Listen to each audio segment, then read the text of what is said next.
these are plywood fins, and they're going to need some shaping here as well as a little bit of sanding. Now they actually suggest using a belt sander here, and if you don't have a belt sander you can do this by hand, but we're going to want to round or taper the leading edges here. The rest of the edges are up to you, but I would suggest at least rounding the leading edge there. And then if you want more of an airfoil, go ahead and taper the trailing edges as well. We don't want to do any tapering on the root edge. I'm going to sand this just a little bit to remove the soot, but otherwise we want this nice and flat so that it glues on properly.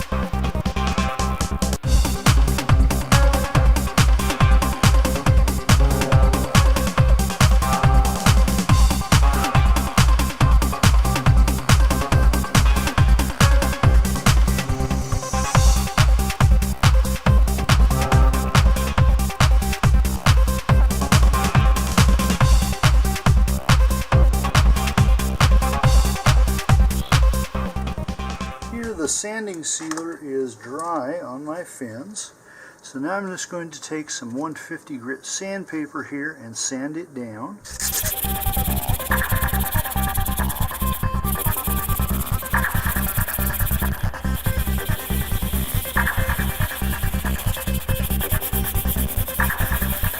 Alright, now this sanding sealer does tend to clog up sandpaper fairly quickly, so you may have to change your sandpaper as you go along here.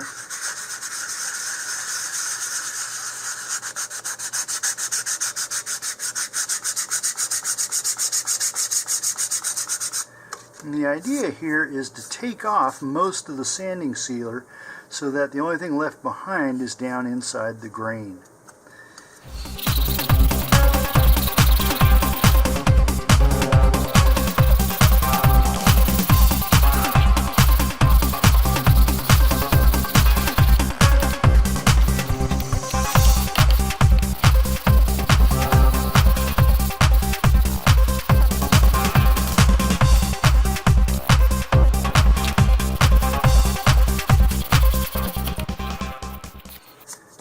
So that's got a much smoother texture now, and depending on how exactly smooth you want this to be, you can go ahead and add another layer, sand it down again.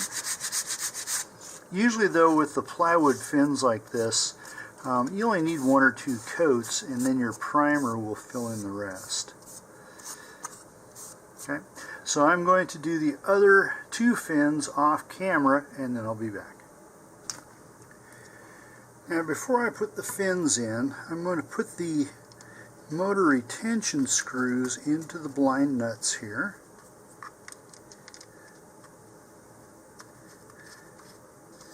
And I'll use those to pull off that aft centering ring here.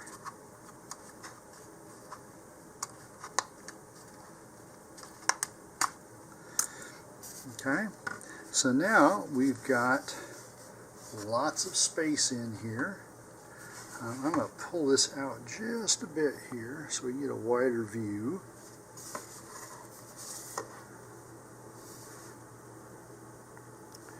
Alright, so that's not really wanting to focus. Let me try getting up here. Here we go.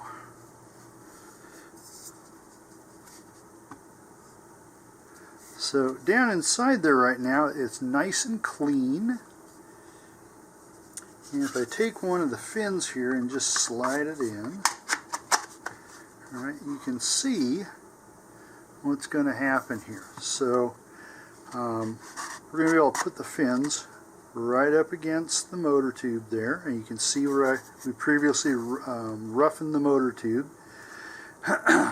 But now, since I don't have this back ring on permanently yet, I'll actually be able to get in here and run epoxy fillets along both edges, both on the inside of the rocket body tube and on the outside of the motor mount there. And so that's why I left that last ring removable.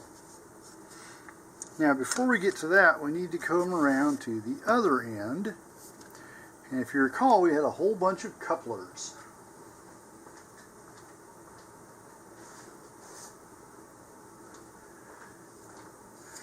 Okay, and for this part of the build, we're going to need two of them. One we'll use as a tool.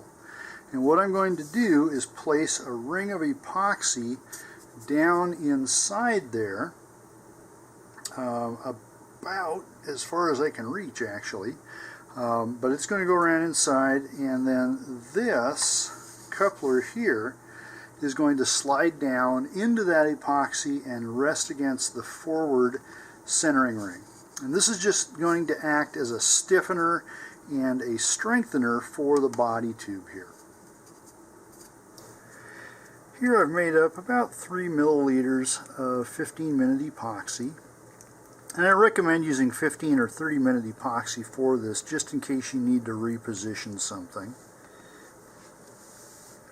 And here I definitely want gloves on. I'm even going to take off my watch, because I need to reach down into that tube fairly far.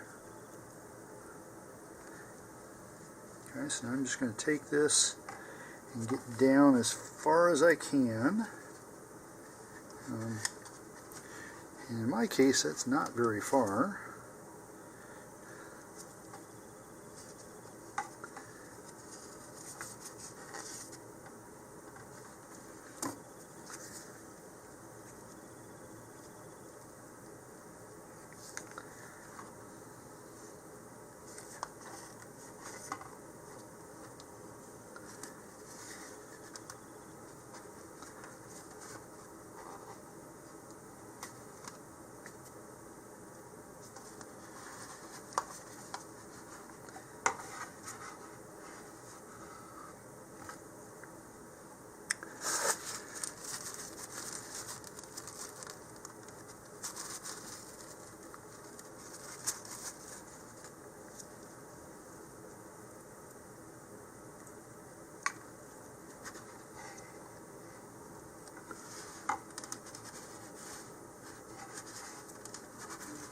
Okay, that should have enough in there. And now I'm going to take one of these couplers and just slide it down through the epoxy, and I'm going to take the other one to slide it all the way in and make sure it's seated. I'm going to pull that right back out again. Okay, so now if we put this up here,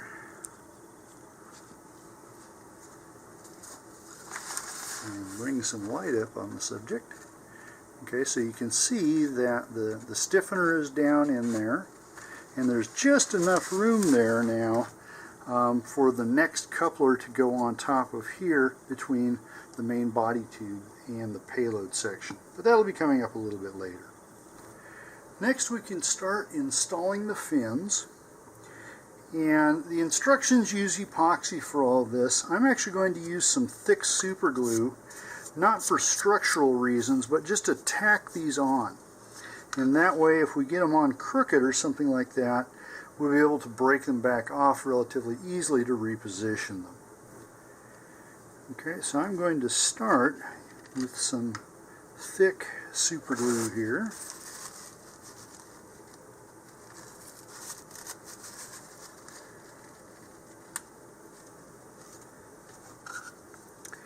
And I'm just going to run a bead, not even all the way to the end here, so just along the edge. I want to keep it away from the ends, just in case I get something where it does not want to fit in anymore. And I'm going to go ahead and slide this in, all right, and push it all the way forward. Okay, and now if we look inside here, I can move things as needed to And make sure that we are completely perpendicular there.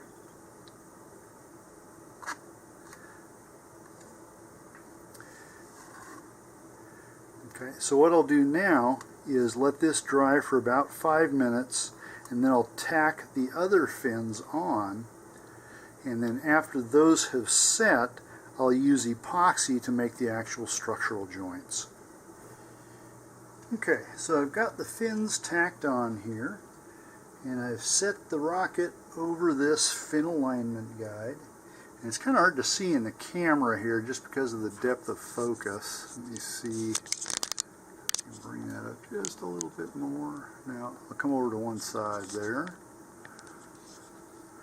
Okay, so on this side you can see that the rocket is centered over the 3-inch ring, and when we align one fin, the other 3 are also in alignment. So this is good to go for now. I'm going to let that super glue complete its drying, and then we'll start in on the internal and external epoxy fillets. I've made up some more 15-minute epoxy. I've got about 10 mils of it here. And what I'm going to do first is run fillets down along the fin tabs and the motor mount.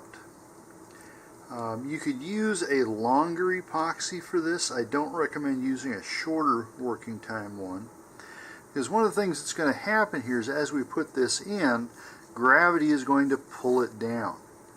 And that's part of my plan right here, because any excess from the fillets will end up down on the middle centering ring there, and that will eventually strengthen that. Now when I get all done with the fillets, if I need to, I'll apply some epoxy deliberately down inside here to fill in any gaps with that second centering ring. The one thing I do need to be careful of is not getting any epoxy beyond the fin tab here, because so we don't want any up in here where that final centering ring is going to go.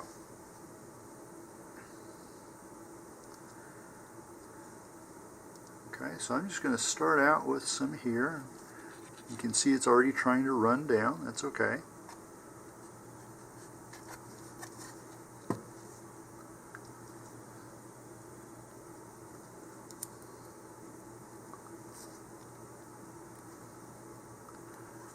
Alright, and I am getting a little bit on the fin tab there. I will clean that off in a moment.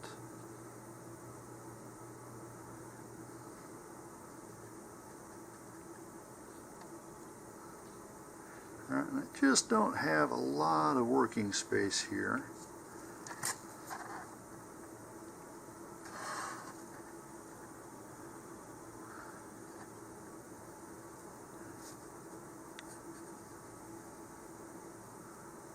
Go.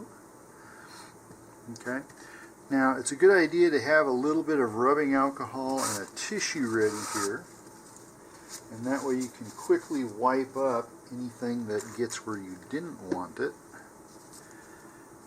Okay, so I've got a little bit up here on the motor mount that I don't want there, so let's just wipe that off. And then the same thing here, had a little bit on the fin tab. Okay, and then I can go back to applying more of my epoxy to the fillets and the fin tabs here. Whoa.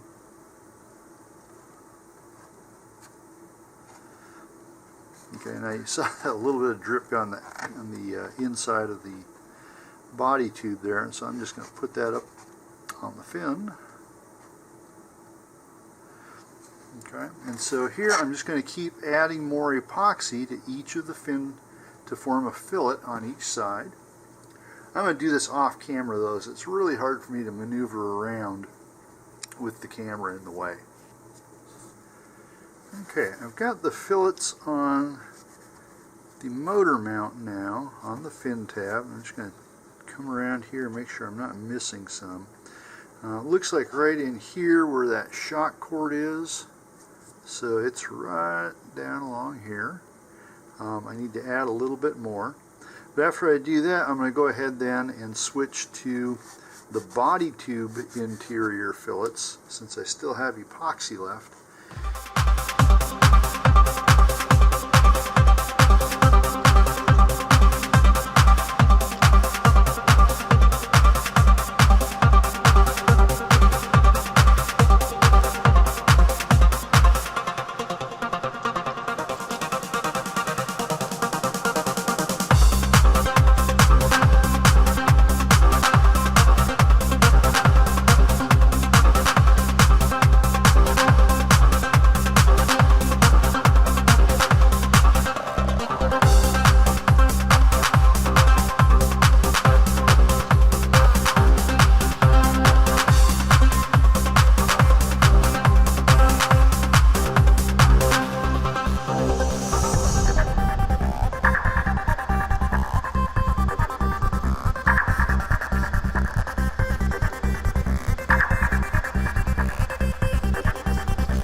going to give it a final wipe around the edges there to make sure we don't have any stray epoxy.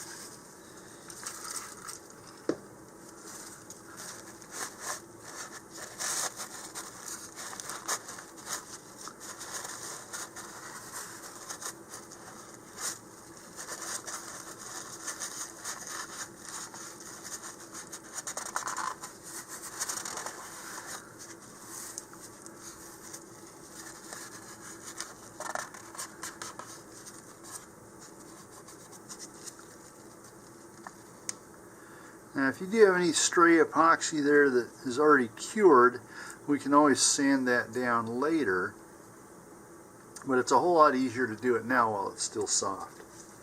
So at this point I'm just going to let this cure for several hours, and then I'll come back and we'll do the outer fillets on the fins. Here my interior fillets have cured. In this case I actually let it cure over the weekend, so they're good and solid. Alright,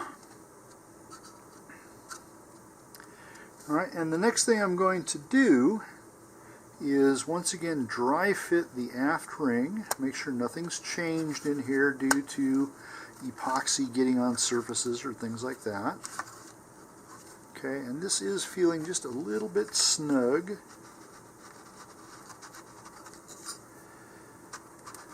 Yeah, so what I'm going to do is take this out and sand the interior and exterior edges a little bit more, and then once I've got that done, we'll come back and glue this in. I've made up a small amount of 15-minute epoxy, just a few milliliters here, and now I'm going to put this, first of all, right on the edges of the fin tabs.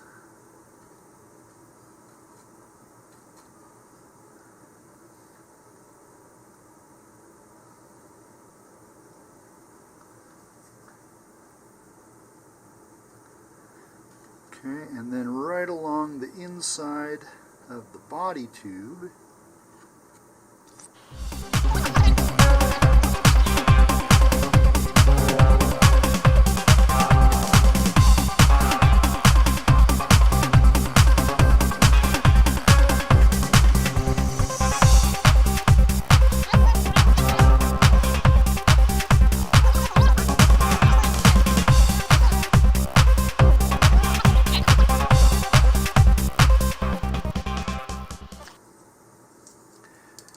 Now I just need to take my centering ring, and this can go on just about anywhere as long as the screws aren't directly over a fin tab.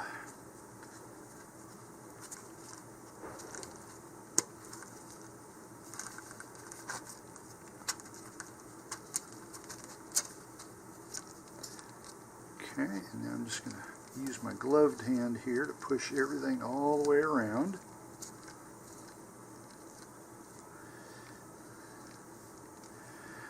Now, if you still have some leftover epoxy, you can go ahead and start putting a fillet around the outside edge and the inside edge. And the instructions actually call for completely covering this ring with epoxy. Now, I'm going to have to make up more epoxy to do that, but you may need to protect your screws here, and so you can just put a little bit of Vaseline or other petroleum jelly on the screw.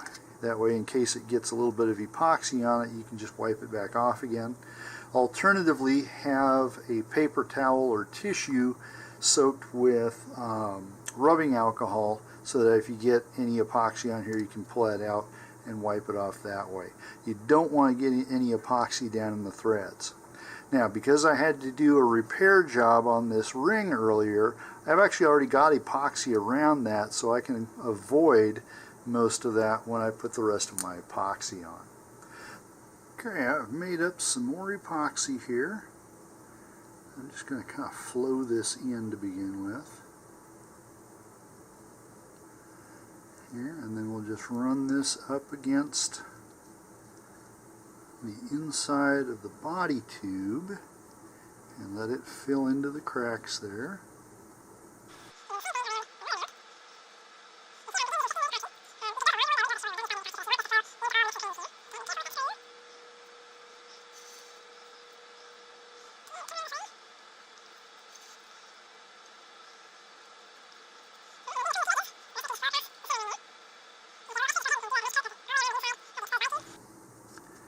And also, if you're using the retention system that comes with this, go ahead and do the outside of the motor mount. If you're going to use a different one, like one of the R.E.A.R retainers, then don't get epoxy up on the motor mount until you're ready to actually epoxy in that retainer.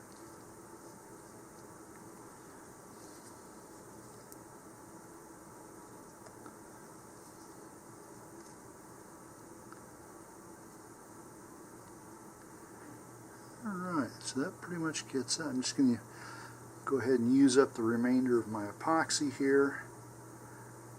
And as I said, I'm going to float around the inside here and then let it just run down and level out.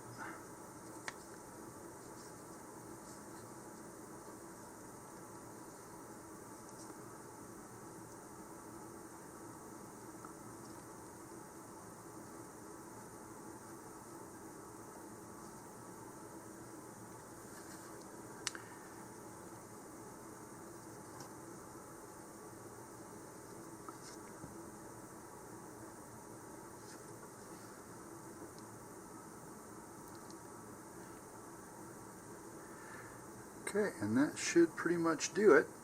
I'm going to let this completely cure here for probably at least a good 2 hours. And then in the meantime, I'm going to go ahead and work on the nose cone.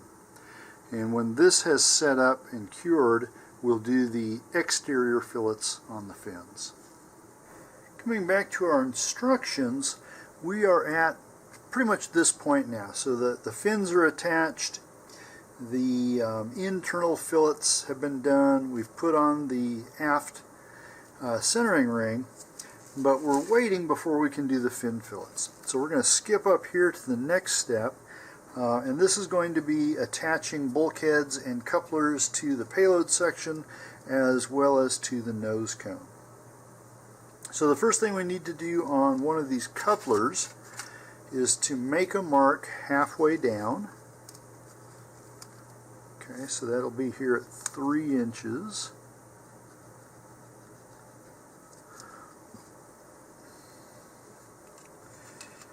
Okay, and then this bulkhead plate will go in here. Alright, looks like we're going to have to do a little bit of sanding on that. Let's see if we can just scrape it around here. That might be enough. Okay, and this needs, yeah, it falls down nicely once it gets in. Alright, so that needs to go 1 inch in. Alright, so here we'll just take a ruler. Okay, find an inch there and make a little mark at that point. It's not critical if you're not exactly at 1 inch. Okay, and then we will epoxy this in, and then we'll also coat both sides with epoxy. Okay, so we're going to have the marked side of the plate facing outward. That probably doesn't make a whole lot of difference which side is in.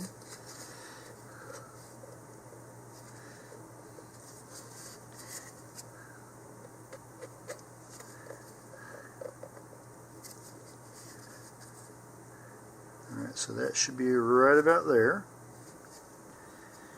Okay, and then we'll epoxy this around.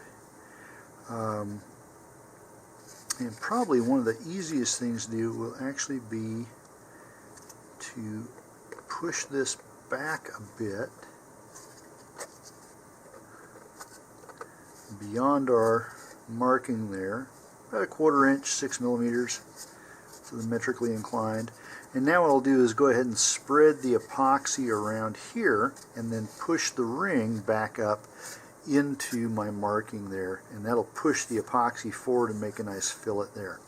And then we'll simply coat this with epoxy. We want to be careful not to fill in this. This is where the shock cord is going to come through. Okay, so I'm going to mix up a little bit of epoxy and we'll go to it again. Alright, here I've started to add my epoxy. And I'm just going around the edge here, and then any excess I'm just kind of scraping back toward the plate itself. And then we can also do the inside here. Now before I get too much more on that, I'm going to go ahead and push this forward. So there's my mark again. I'm just going to push everything forward here.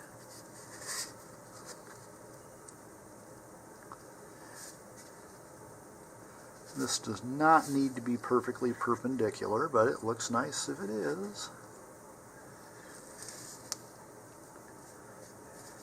Okay. I need to use a pencil here. Get everything where it needs to be.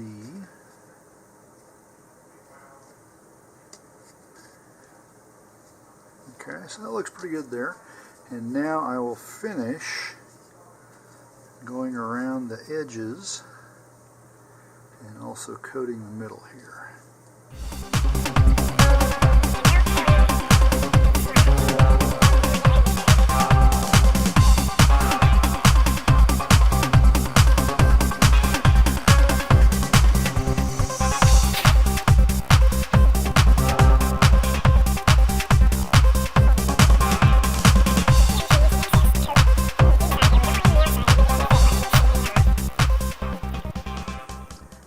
The inside surface will be directly exposed to ejection charges.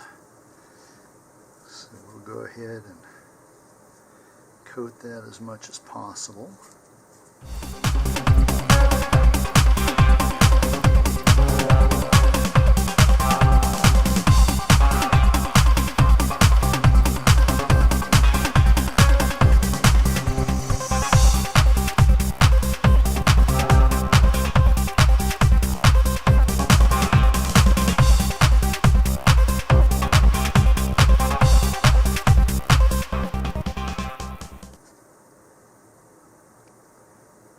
Okay, that looks pretty even.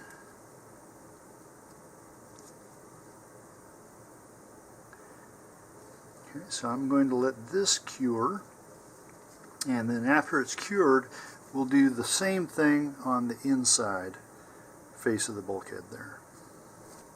While the epoxy is setting on the bulkhead, we'll take the last one of these couplers here, and this is going to go into the nose cone. So this is step 10 here. We've already done most of this with all the gluing and priming and sanding and filling and sanding and filling and sanding and filling. You get the idea of the nose cone. Now we just need to put the last coupler in here.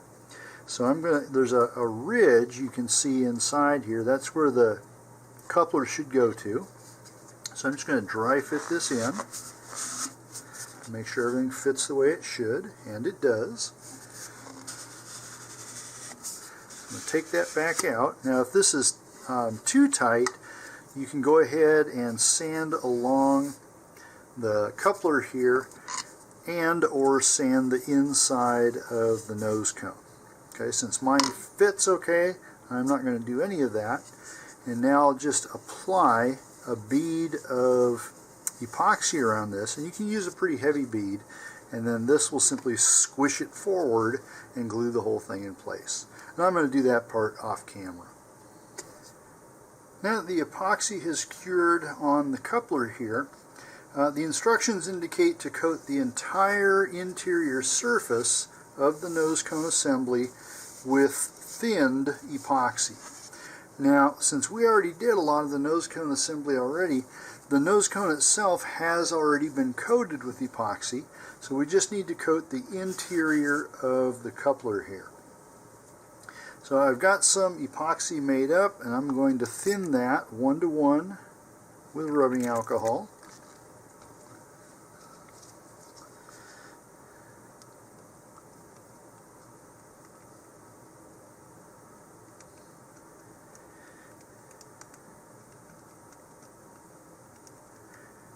Now we only want this on the inside. If we get it on the outside, again, it may make it too thick to slide properly. I'm getting little splashes here. They're not going to hurt anything. Okay, and the suggestions or the instructions suggest using a disposable brush. I'm just going to use a cotton applicator here.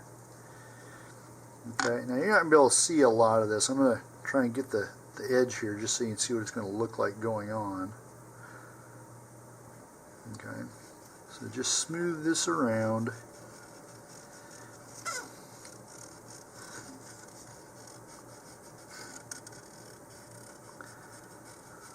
Like this, and I'm just going to go all the way down.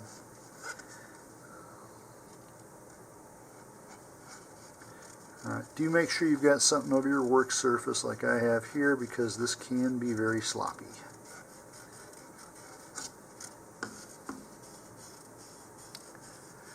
Okay, so I'm going to continue doing this off camera as I can't get this up high enough to get down inside there and actually show you what I'm doing. Alright, my epoxy is cured here on the bulkhead, and so our next task is to glue this into the shorter of the body tube. So this is the payload bay tube, and they recommend using epoxy. However, if you would prefer, you can use wood glue at this point, since we are bonding cardboard to cardboard, and this is not going to be a high heat area. There's no reason not to use the less expensive and less toxic wood glue. Okay, now you still can use epoxy if you like. Alright, so here I'm going to add a bead of my glue here, just inside the tube.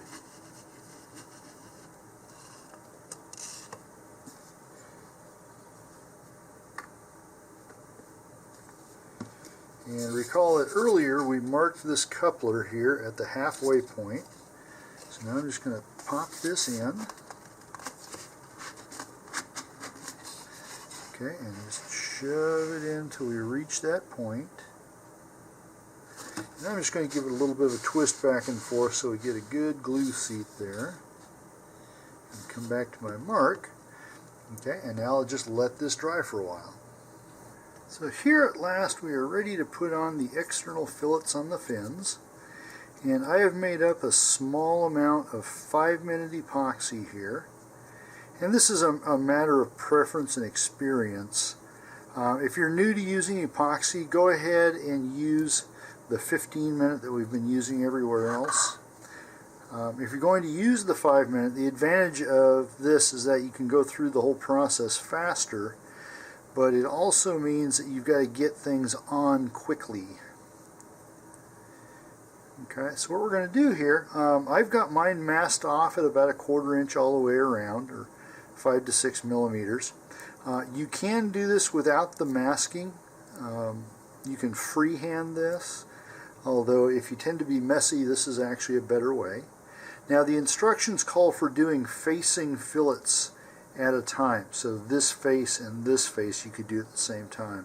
I'm going to do a single fin at a time because of my masking here.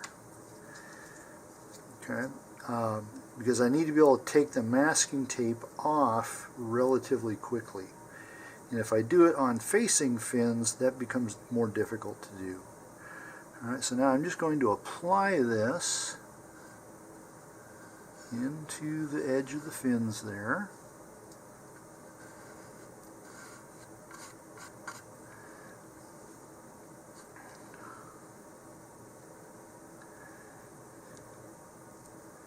And if you want really thick fillets, it's best to do it in multiple layers rather than trying to do it all at once. It got up a bit high. Let's bring that down.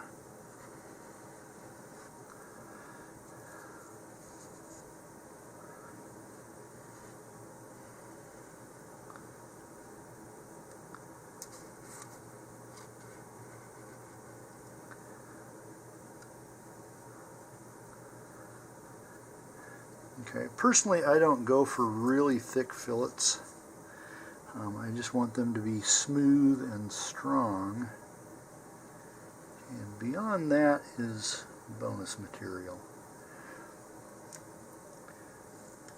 Okay, now you're going to want to have some rubbing alcohol ready. we do here is just wet your fingers, and make sure you're wearing gloves for this, with the rubbing alcohol, and then use your finger to smooth this over. And just do it in one quick swipe. All right, wipe the excess off, and then you'll do it again on the other side. So this is going to be a little bit in shadow here, but we're just going to pull this through. And what this does is the alcohol prevents the epoxy from sticking to your glove, so this allows you to get a nice smooth fillet that way. And now I'm going to take, I had that excess up here on the fin, I'm just going to take a tissue here that's still got some rubbing alcohol on it and use that to rub away the excess. Okay, looks like I need some more on the other side.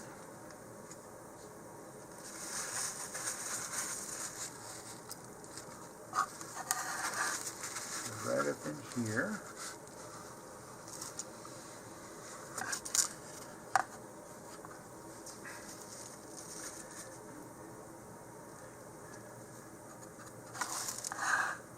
Alright. And now I'm going to let that cure for just a few minutes, and as soon as it starts becoming sticky, I'll go ahead and peel off the masking tape. Alright, a few minutes have passed and this is just starting to get tacky. Now remember, I'm using 5-minute epoxy. If you're using a longer cure epoxy, you want to wait longer before you remove the masking tape. The idea here is you want it cured enough that it won't keep flowing, but not so much that it grabs the tape.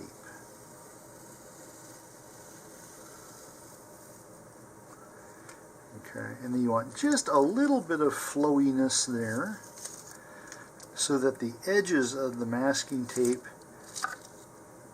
or the edges of the epoxy where it meets the masking tape, will flow smoothly into the body tube. Okay. Now some people also like to put masking tape along the fins at the same height. And normally I would do that, except that later on in the instructions it's going to call for us to paint on some epoxy on here, thinned epoxy, to kind of act as a sanding sealer. And so that way I'll just let it blend in that way. Okay, and then once this sets up enough that it's not flowing anymore, you can move on to the next fin. And I'll do that off camera. The epoxy on my fillets is setting. It is not completely cured yet, but it's set enough that we can work with the rocket. And so I'm going to start doing some other small things here. Back in the small parts bags we have the engine retainer clips here, and so these will simply fit on the screws. So I'm just going to take the screws out here and then put this back in.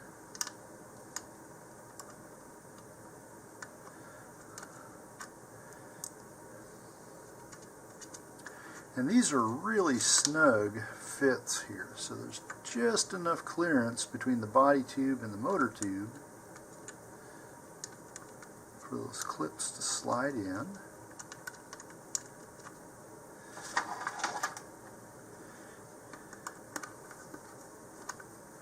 I'm not going to tighten these down, but I do want to keep them from flopping.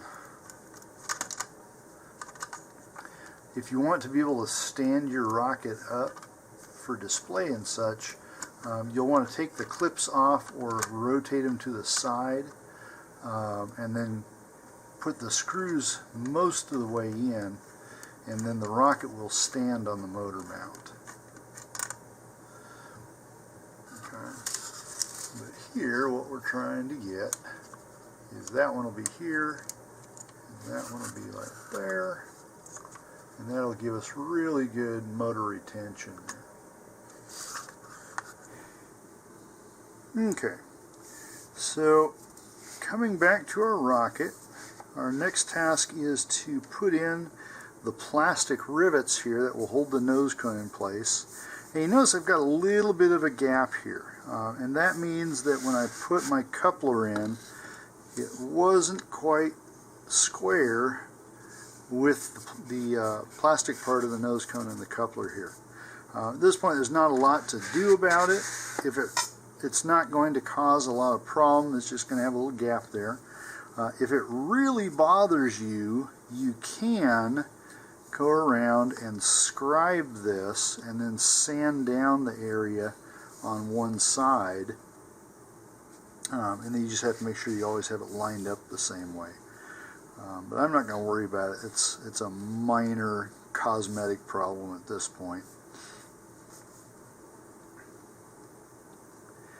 Okay, so for this next part you're going to want a flexible tape measure so that we can wrap it around the payload body tube here. Alright, I'm just going to use this Taylor's tape measure here. And I don't even need the nose cone in at this point. We'll just take that out. Alright, and what we need are 2 holes at opposite sides. And so if I measure this around,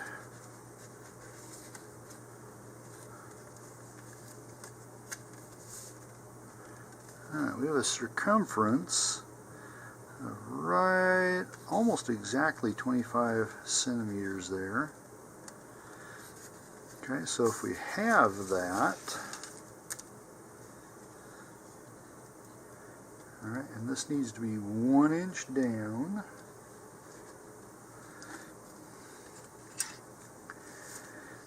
Okay, so let's do this. Mixing my units here, but 1 inch or about 25 millimeters, as you like. Okay, so that will be 1 point.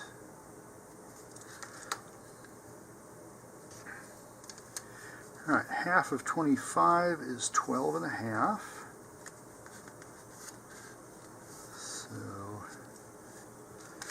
Right here,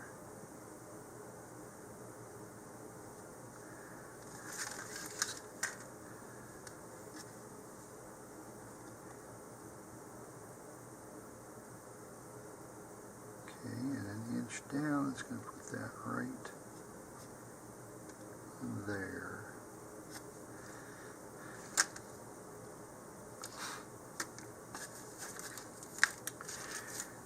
Okay. Now what we're going to do is, with the nose cone in place, we need to drill a hole. Okay, 5/32 hole, and then once we've got that in, we'll put in the first rivet there, and then we'll put in the second rivet after we drill the second hole. And I'm going to do that off camera, as I just don't have a safe way to be drilling underneath here. Here I've drilled my first hole, and I did this by first making a pilot hole with a 3/32 inch drill bit and then drilling through with the 5/32. And now we simply put the rivet through that and push down. There we go, till it snaps into place. And then I'll do the exact same thing on the other side. Okay, our next task is to drill the holes for the rail guides, and according to the instructions, the first one is at 1/2 inch from the aft end of the tubes. It'll be right there, and we're marking these on the pre-made line. At least mine came pre-made. If yours didn't, you would have put a line on earlier in the build. And the other one is 8 inches up from that, so that would be 8.5 inches here from the aft end of the rocket. Now, unfortunately, beyond this, it does not tell you how exactly to mount the rail guides. It just has you drill them, treat them with some cyanoacrylate, and after you put the decal on, you're supposed to come back and put these on. But they don't mention that. The rail guides, or the rail guide buttons, I should say, come with these machine screws Okay, so that implies you'd have a nut on the underside here. It is possible that these could thread directly into the hardened areas of the body tube. Now see, this one is going to come out, looks like right on either directly into or just inside of the aft centering ring. And that's actually a good thing. I prefer, if I'm going to do them this way, to either mount them so they go right into the centering ring or mount them on a nut just inside there. Okay, so I'm going to assume that I'm going to use a nut, at least on this aft one. And so in order to do that, I'm going to make my mark a little bit further toward the aft end here so it actually clears the centering ring. Okay, now according to the instructions here, we need to make a 5/32 hole. Okay, I'm going to start with a very narrow one. I'm going to use a 1/16 inch drill bit just to check my placement here. Here I've drilled a 5/32 inch hole for my aft rail guide. And as I mentioned, I actually placed this even a little bit further aft than that 1/2 inch mark so that when I put this together, here, this will insert through, and actually is going to require just a little bit of turning.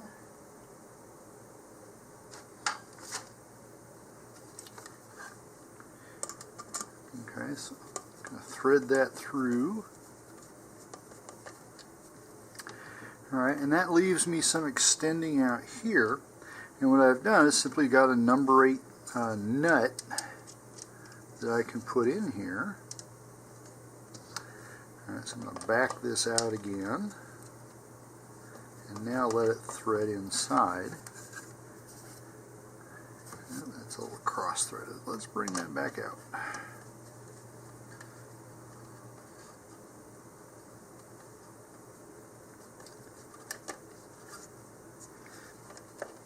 Okay. So it was a good idea, but we've got too much epoxy in there.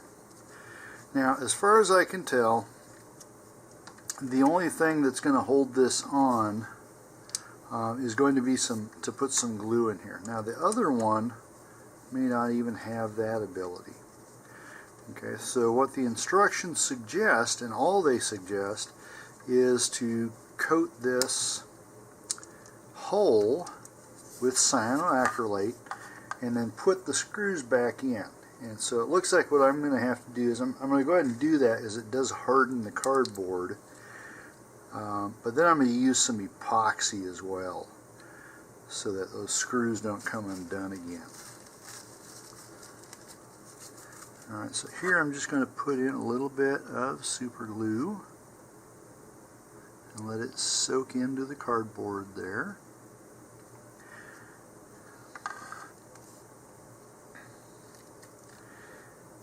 And while that is drying, I'm going to go ahead and put in the other hole, which will be right up here.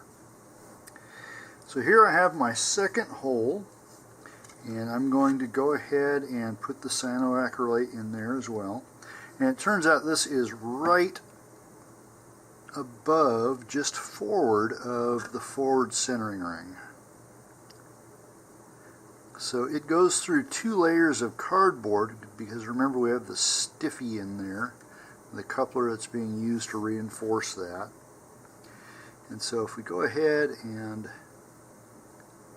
add cyanoacrylate all the way through that, that should make a fairly stiff, resilient surface. And so again, the screws will actually have something to catch their threads on. So essentially the screw will tap its own threads into the cardboard, and then I'll back that out again, put a little drop of epoxy in there, and then put it back in. So the rail buttons themselves, we're going to wait on those until after we paint and put the decals on the rocket. So I'm going to set those aside once more. And then going back to the instructions, we need to put in some vent holes here. So they recommend over here a vent hole about 1/2 inch above the upper rail hole there. Okay, and this doesn't even have to be exact. All this is doing is providing pressure relief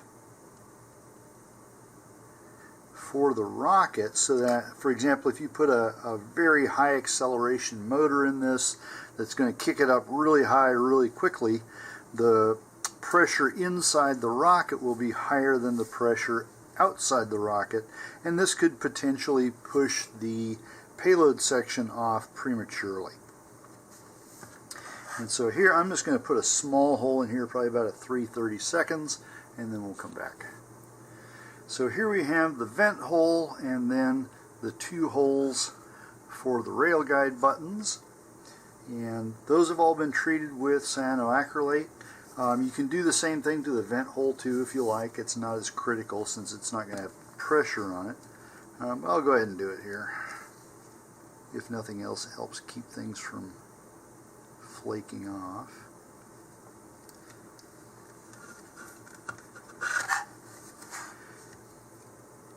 Alright, I'm going to let all this super glue dry. And while that is happening, we have some more holes to drill here.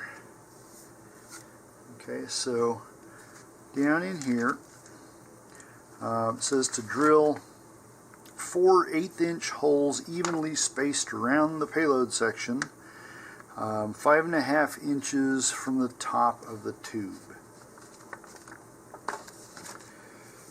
Okay, so we've got our nose cone on here, and that's fine. It's not going to hurt anything. You can take it off just to have it lighter if you like. Okay, so if we go back here,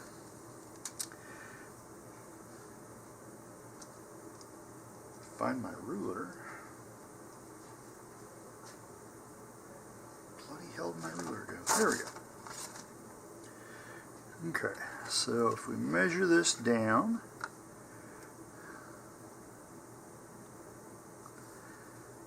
5.5 inches. Alright, and these holes are for an altimeter if you happen to have one in there, so that the altimeter gets an accurate pressure reading of the outside and can thus give an accurate indication of altitude. So here once again I'm going to wrap this around, and this should be 25 centimeters yet. That's not going to change. Alright, so 25, we need to divide that now by 4 to get our interval going around the tube there. Okay, so at every 6 1/4 centimeters. And you don't have to be exact with these. Nothing's going to go in them, they're just going to be holes. Alright, so if I just start wrapping around, 6 1/4 is about there.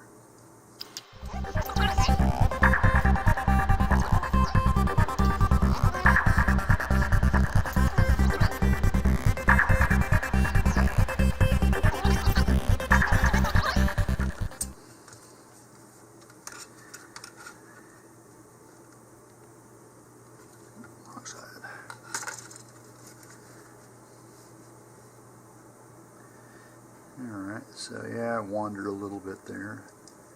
So that's a hole there.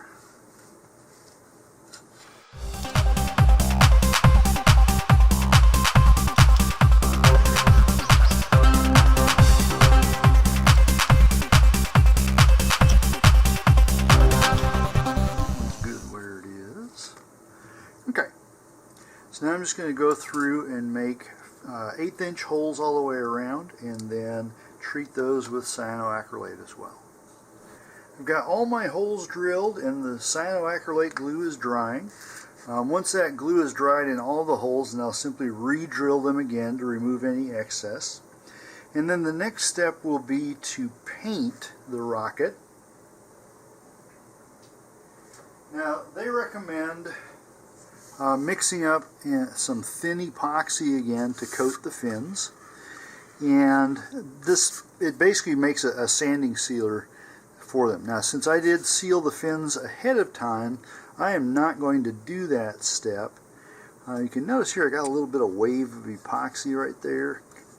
Didn't quite settle the way I wanted it to. That can be sanded if we so desire.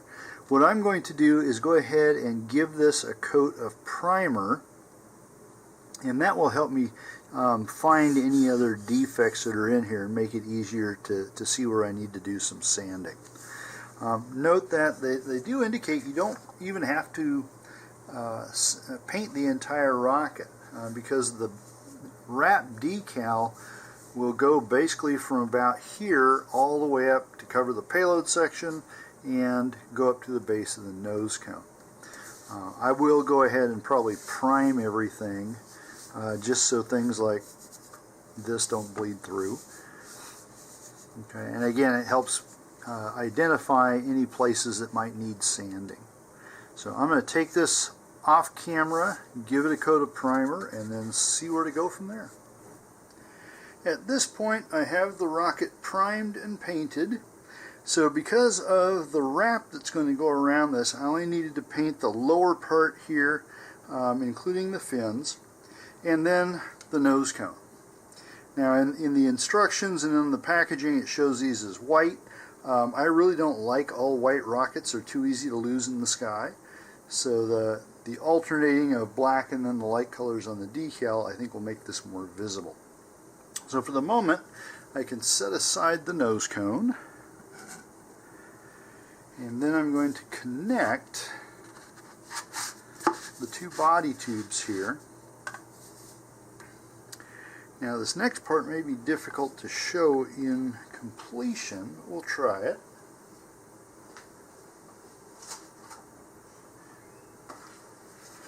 Alright, so we have this large decal here. Alright, now part of this is additional trim. So this part down here is not part of the main decal. So it goes from this red stripe up to the other end. And if we line those up, okay, then one edge will go at the forward end of the payload section there, and the other edge will overlap the paint down on this end just a little bit. Okay, and in the instructions it suggests using the line here that we put on for the rail guides, or the rail buttons. Okay, and so I'm going to go with that. The other thing to look at is going to be which side you want the roll pattern on.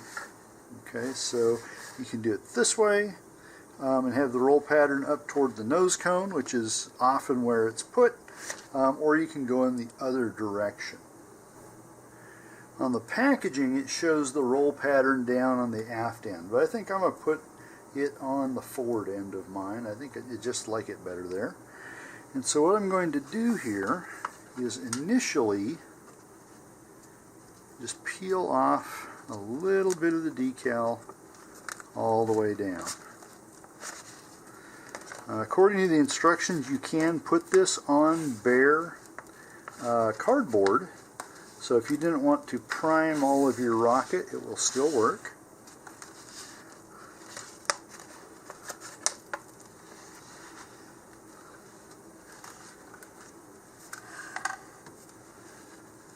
Okay, so I'm going to use as a guide not only the line there,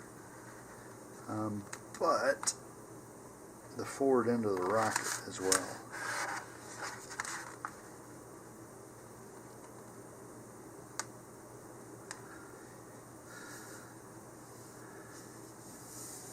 Okay. And according to the directions, if you need to, you can pull this back up again.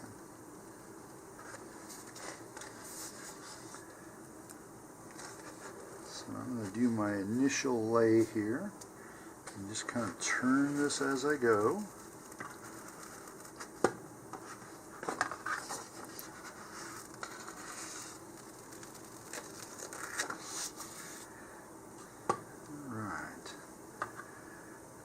Bring that up. Now you can see here I'm a little bit off, so I didn't get it completely straight. But if needed here, I can now pull this back off. Not meeting too much resistance, that's good.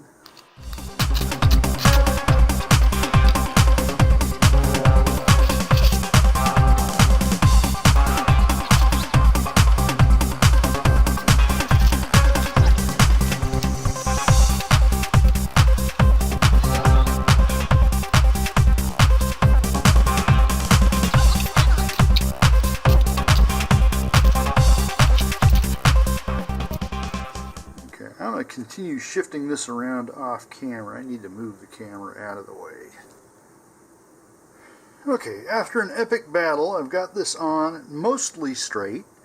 And I end up going with the direction shown on the packaging. The reason for that is that this end is just white at this end. And so you can have some overlapping material here and cut it straight. Now, I still have not been able to quite get the other parts to line up, but I think they're going to be close enough. And the nice thing is you can peel this back and try and reposition it. The downside to that is that it often causes part of the vinyl to stretch more than other parts, and sometimes you actually make more bubbles than you solve.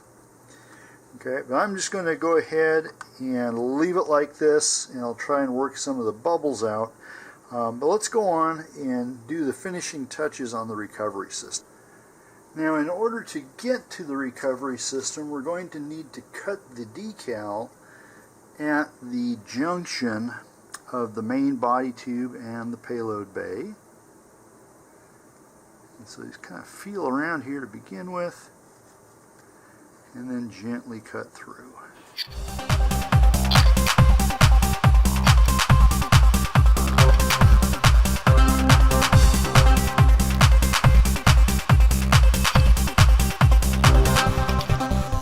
Okay, so that will separate, and this will also give us access to things like our vent holes and the rail button holes and things like that that have now been covered up by the decal here. We'll need to go through and open those up through the decal so that we can make the appropriate attachments and have the vent holes and all that good stuff.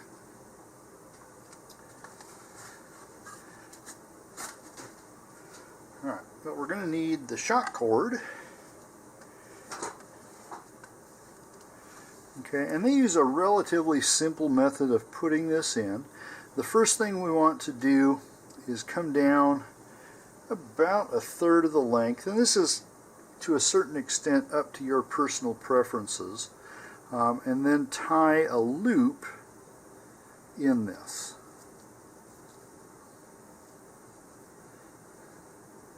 Okay, now you can either use a water knot like this, or you could use a figure-8 knot, but this loop will be where the parachute attaches. Now, the parachute's optional in these kits, so you can buy them with or without. If you don't have a bunch of parachutes already, it's actually a pretty good deal. It's basically, you get a $20 parachute for half the price.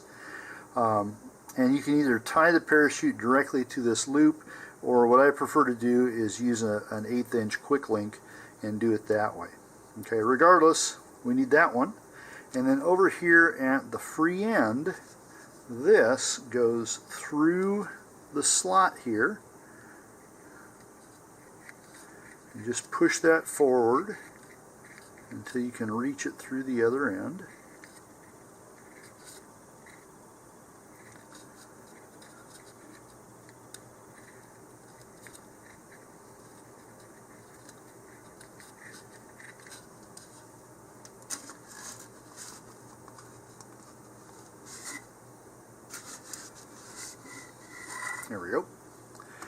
Okay, now at minimum, what you can do is simply tie a knot in this.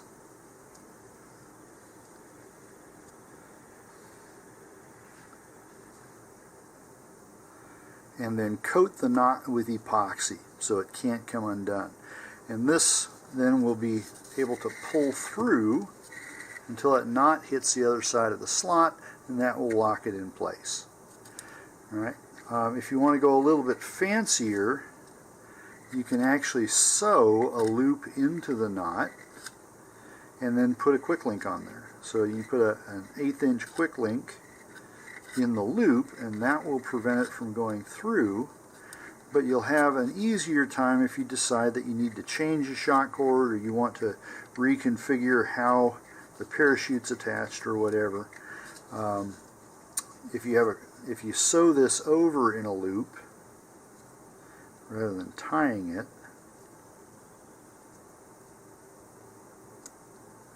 come on, there we go. Alright, so if you just sew it over like this, you'll still be able to pass it through the slot, although it might take a little more work initially. And then by simply putting a quick link through that, that acts like the knot would and prevents it from pulling through. Okay, you could also do that down here with this loop. Instead of tying a water knot in there, you could sew a loop into it about where the knot would be. Here I've made up a small amount of 5-minute epoxy. You can use longer cure times if you like. And I'm just going to poke this down in the hole. So I coat it well, leave just a little touch on the surface. And now I'm going to put this in. And then as the epoxy hardens, that should pretty much lock it into place. Go. And I'm going to do the same thing down here for the aft one.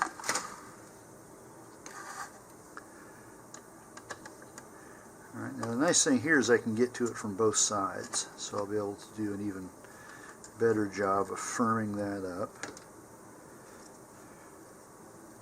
which will be good because we don't have the double thickness of cardboard on this one. So again, I'm just going to poke that in there. And once I get it through, I'll dab some more around the threads.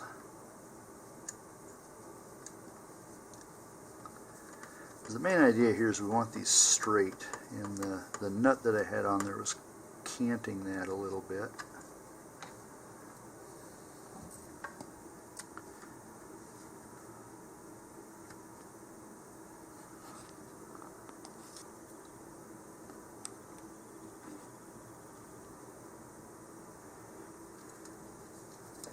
Okay, and then we're just going to take a little bit more epoxy. I'm just going to coat this screw with it and go all around the base. So we glue the screw to the inside of the body tube there.